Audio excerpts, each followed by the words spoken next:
terlebih Allah masih menitipkan nikmat-nikmatnya kepada kita semua, nikmat sehat wal afiat, juga nikmat sempat kepada kita semua.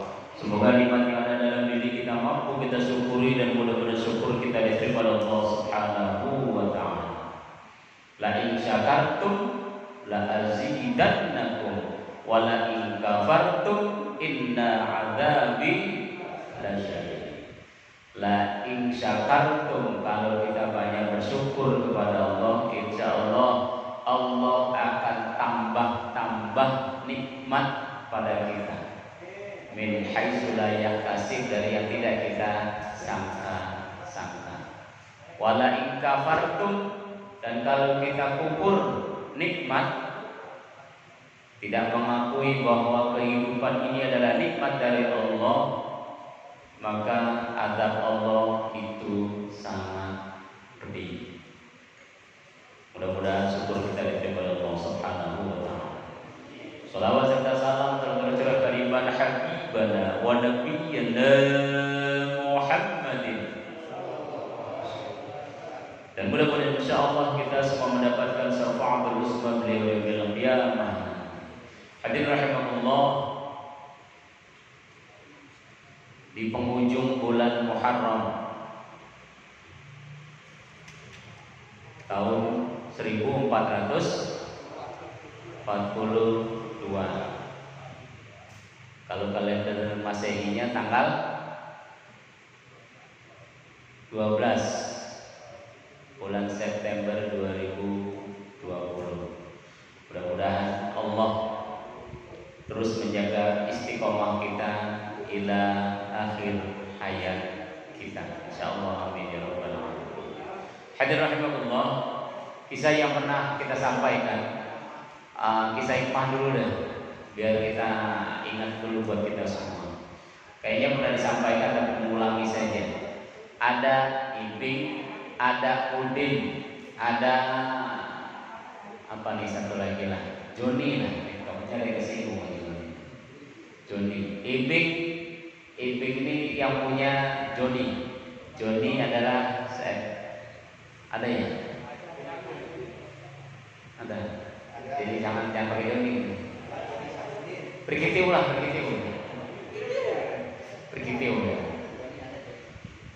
Kalau yang lain sih Ibing sama Udin nggak apa-apa lah yang ngomong. Ibing, Udin, Pergitiu. Nah, Ibing ini punya kambing namanya Pergitiu.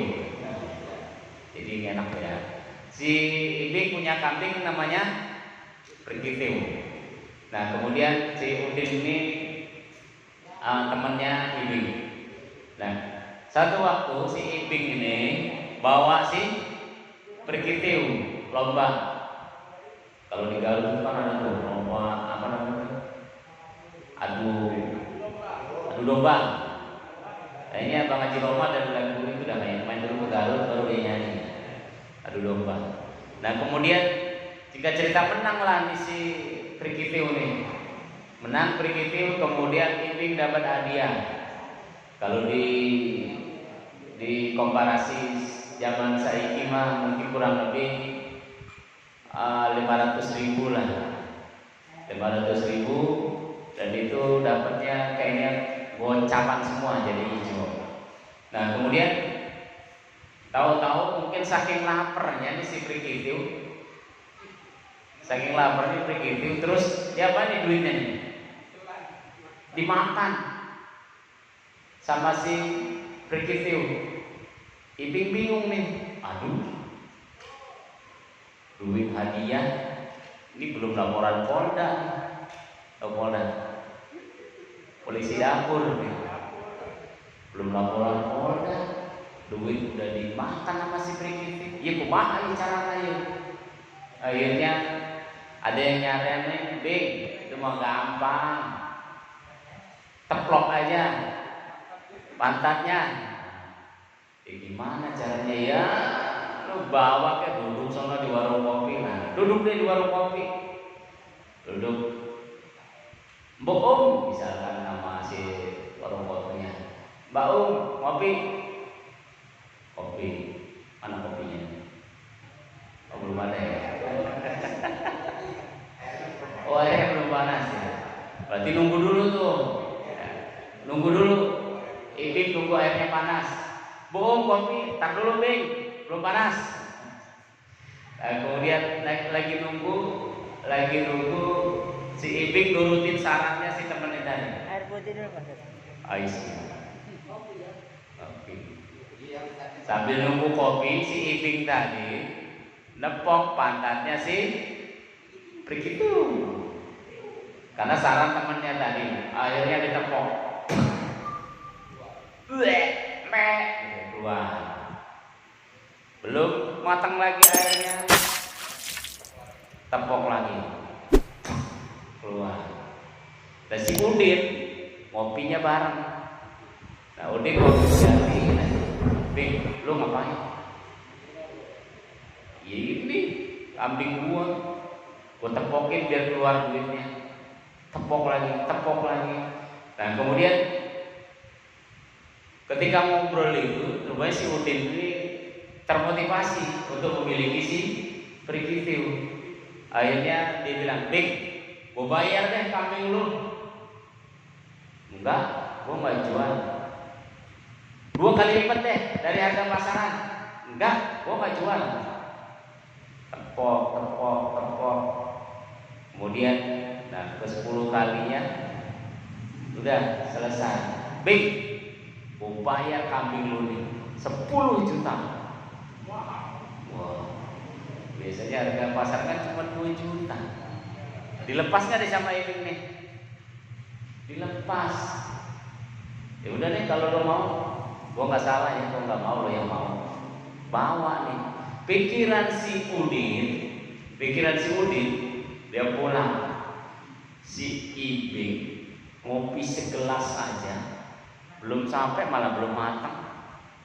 Nungguin kopi matang segelas doang.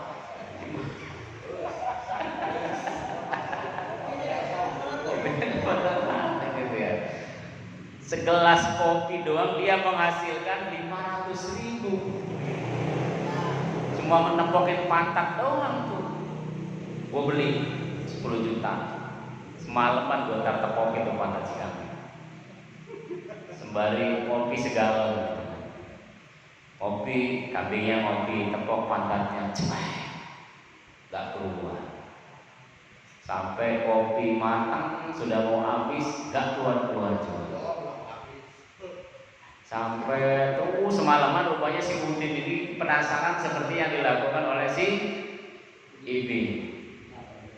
Alhamdulillah. Airnya pada diduluin Pak. Kalau bisa ngopi semua kita ya. Jajal dulu lah.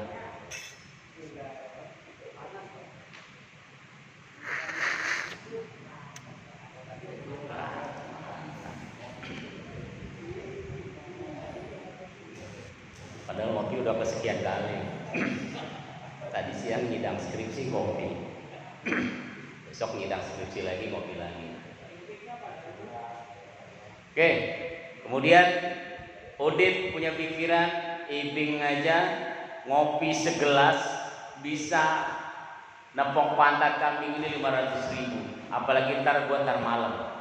Gua nggak bikin segelas, gua mau bikin segalon. Jadi nemenin dia ngopi biar semalaman nepokin pantat si Prikitiu. Akhirnya hadirin rahimahullah ditepok nggak keluar. Akhirnya dia kesal, dijejak nggak keluar, ditonjok nggak keluar, diselengkat nggak keluar, bingung dia. Akhirnya marah, ditajong dan sebagainya nggak keluar. Nah hadirin rahimahullah, keesokan harinya rame di Polsek Bojongangka, ada pembunuhan.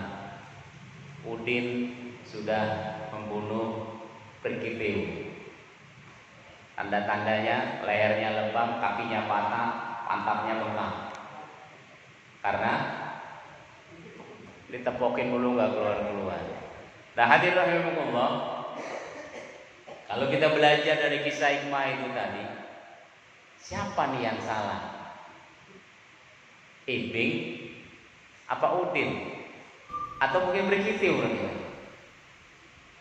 ada. Kalau misalnya saya tanya di anak-anak sekolah itu berkitiu Pak, loh kenapa begitu? Kenapa dia mau jadi kambing? Itu udah ciptaan Allah. Tidak bisa kita menyalahkan. Kan kadang-kadang kita ada yang suka menyalahkan nih, kambing siapa nih? Kambing sialan.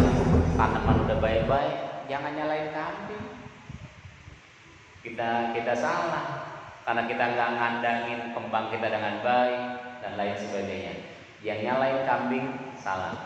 Ini biasanya orang yang suka nyalain, dia nggak mau disalahin tapi yang salah wedusnya tetangga. Jangan nyalain wedusnya tetangga. Dia nggak punya otak. Kitanya yang punya otak yang harus berbuat sesuatu. Yang nyalahin Prikitiu salah. Yang nyalahin Udin itu masalah Udin Pak. Kenapa dia nggak nanya? Kenapa kambing lu bisa keluar bocap setiap lu pantek? Seharusnya kan dia nanya. Di luar kewajaran kalau kambing ditepok pantatnya keluar bocap. Harusnya dia nanya. Karena adanya nafsu, nah ini yang membuat kita rusak. Yang membuat kita rusak, akhirnya dengan nafsu itu kita melakukan sesuatu, akhirnya nafsu inilah yang akan mengkat kebaikan kita. Nafsu inilah yang akan membuat kita jauh dari Allah. Bermakna nafsu yang jelek. Kalau nafsu yang baik, kan nafsu itu ada dua. Ada nafsu yang baik, ada nafsu yang jahat. Nafsu yang baik, contoh, dia sama kita di pabrik yang sama, di kantor yang sama. Tapi kenapa dia rajin ke masjid? Gua nggak bisa. Nah itu kita boleh tuh bernafsu untuk menyaingi dia dalam rangka beribadah, tapi bukan carmuk, bukan cari muka, bukan pengen dialem. Carilah muka di hadapan Allah. Carmuk di hadapan Allah, carmuk di depan teman mempercuma. Dia ngomong di depan baik, enak didengar, tapi di belakang akan berbeda, bisa jadi. Makanya carmuknya kita jangan carmuk di teman, tapi carmuklah di Allah. Kalau kita sudah carmuk di depan Allah, orang melihat nggak melihat bomat, itu bukan urusan dia. Ini urusan aku dan Tuhan. Nah, hadirin rahimakumullah, karena nafsu si Udin tadi membahayakan dirinya. Tapi dari kisah hikmah tadi ada yang lebih berbahaya. Siapa dia? Ibing. Ibing bersalah nggak dalam hal ini? Salah.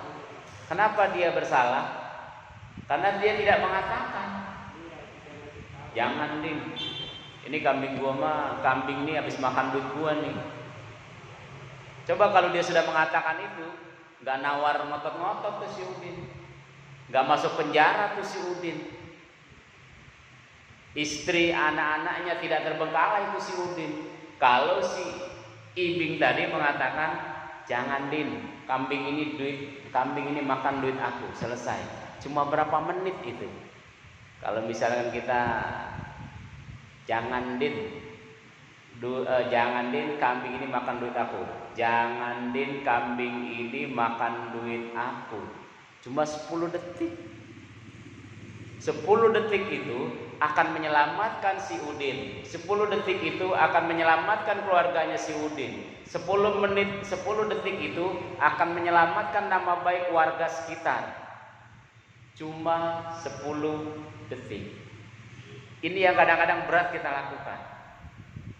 Ini yang kadang-kadang udah bodo amat, bukan urusan gue itu mah. Nah, ini yang terjadi.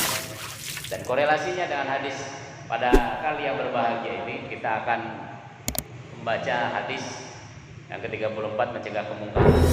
Jadi kisah hikmah tadi paling tidak memberikan pencerahan kepada kita semua. Hati-hati. Kalau kita melihat kemungkaran, kalau kita tahu kemungkaran, ada konsekuensi di dalamnya. Jadi jangan mentang-mentang, aku mau bukan ustadz, itu bukan urusan aku. Aku mau bukan Pak RT, itu bukan urusan aku.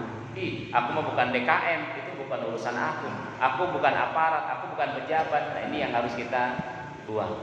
Fattaqullah mastata'tum, di antaranya kita peduli apa yang terjadi di sekitar kita.